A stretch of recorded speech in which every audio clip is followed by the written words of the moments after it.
Payg'ambar alayhisalom aytib beryaptilar, ruhlar olami bor ekan, uni barzax deydi.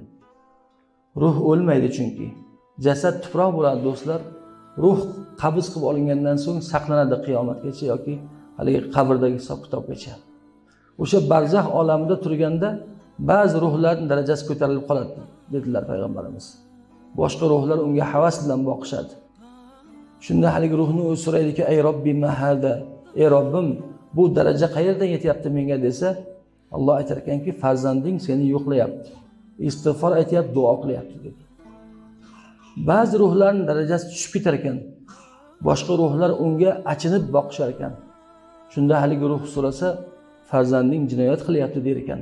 Shunday javob. Faqat ota-onalarga faqat farzandlarining amallari ko'rsatiladi. Yaxshisi ham, yomoni ham. Faqat yaxshidan ular shod bo'lar ekan, yomondan ular ozor chekar ekan. Mana shu hadis e'tiqod hadisi bu.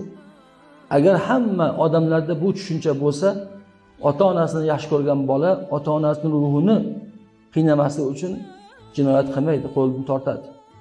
Jamiyatda jinoyatchilikning oldini olish bo'yicha eng katta yordamchi omil bo'lishi mumkin birgina e'tiqod. Faqat bu e'tiqod hammada yo'q-da. Ma'lumot ham yo'q hatto hammada. Ota-onam ruhiga amalim ko'rsatiladi degan tushuncha hammada ham yo'q, bolalarda ayniqsa.